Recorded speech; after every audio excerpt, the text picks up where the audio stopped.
जो दूसरों को मिला वो हमें भी मिलना चाहिए, ऐसी इच्छा हम सभी की होती है। ऐसी इच्छा होना गलत नहीं है, लेकिन कई बार ऐसा भी हो जाता है कि दूसरों को देखकर हो हमारी इच्छाएं हमारे ही सर चढ़ जाती हैं, और जब ऐसा होता है तो हमें दूसरों से जलन होने लगती है। हम अंदर ही अंदर दूसरों को देखकर खुद को छोटा महसूस कराने लगते हैं और ये सोचते हैं कि जो उनके पास है वो हमें कब मिलेगा। अपनी इच्छाओं को ईर्ष्या बनने से रोकिए। अगर मन में दूसरों के प्रति ईर्ष्या या जलन ज्यादा होने लगे तो भी कोई बात नहीं, इस पर परेशान मत होइए। हो सकता है आपकी ईर्ष्या आपसे कुछ कहना चाहती है, बस उसे सुनिए और समझिए। इस बात को इस तरह से समझिए। एक बार एक लड़की फोन पर अपनी दोस्त से बात कर रही थी। वह बोली, हाँ मुझे बुरा लग रहा है। हम दोनों ने एक ही कोचिंग से पढ़ाई करी, फिर भी तू मुझसे अच्छी रैंक ले आई। मैं हमेशा तुझसे अच्छी रैंक चाहती थी, पर अपनी मेहनत से तेरा बुरा चाहकर नहीं। उस लड़की के मन में भी अपनी दोस्त के लिए जलन का भाव था, लेकिन उसने दोस्त के सामने अपनी जलन को बड़ी ही आसानी से जाहिर कर दिया। और अच्छी बात यह थी कि उसके बाद भी दोनों देर तक बातें करते रहे। ईर्ष्या हमारे और फीलिंग्स की तरह ही है, पर हर किसी के माइंड में इसका असर एक सा नहीं होता। कोई दूसरों से जलता है तो उनका बुरा करने की सोचने लगता है, उनके बारे में उल्टी सीधी बातें करना लगता है। और दूसरी ओर कुछ लोग ऐसे होते हैं जो दूसरों से जलते तो हैं, लेकिन वो अपनी इस जलन को अपनी मोटिवेशन बना लेते हैं ताकि वो उनसे बेहतर कर पाएं। उनकी जलन उन्हें कभी भी हारा हुआ महसूस नहीं कराती, बल्कि उनकी जलन उन्हें हर बार दूसरों से बेहतर बनने की प्रेरणा देती है। दूसरों की लगातार तरक्की या अच्छे काम को देखकर हमारे मन में कई तरह के विचार आते हैं। हम सोचते हैं, काश ये मौके, ये सुविधाएं हमारे पास भी होती। पर कुछ लोग दूसरों की कामयाबी से कुछ ज्यादा ही डिप्रेस्ड होने लगते हैं। अपनी इच्छाओं के पूरा ना होना उन्हें अंदर अंदर ही ठेस पहुंचता रहता है। दूसरों से जलन हमारी दबी या छिपी हुई आधी अधूरी इच्छाओं का ही एक रूप है। क्लिनिकल साइकोलॉजी के प्रोफेसर हैं रॉबर्ट ए ली।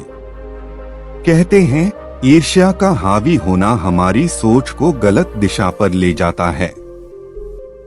हम समझ ही नहीं पाते कि इस फीलिंग की कैद से कैसे बाहर निकलें। हमारे अंदर गुस्सा और बेचैनी बढ़ने लगती है। हम छोटी छोटी बात को मन से लगाने लगते हैं। दूसरों से हमेशा तुलना करते हैं। खुद से ही शर्मिंदगी महसूस करते हैं।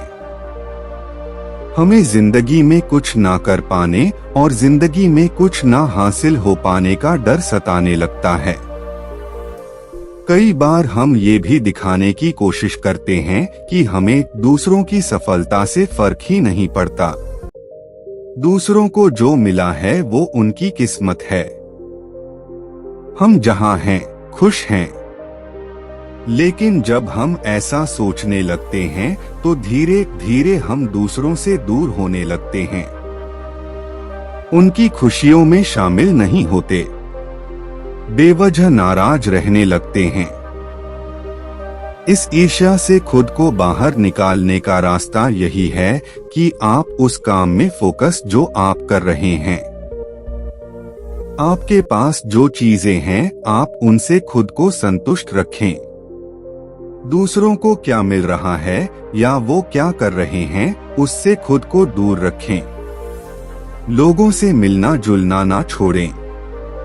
खुद ये भरोसा दिलाएं कि आपकी मेहनत भी आपको सफलता दिलाएगी और जो कुछ दूसरों के पास है उससे बेहतर आप खुद के लिए कर पाएंगे। ईर्ष्या को अपनी मोटिवेशन बनाएं, ना कि अपने डिप्रेस होने की बजाय। दूसरों से होने वाली ईर्ष्या हमें कुछ नया करने से रोकती है, वहीं हमारे सपने हमें आगे बढ़ने की प्रेरणा देते हैं।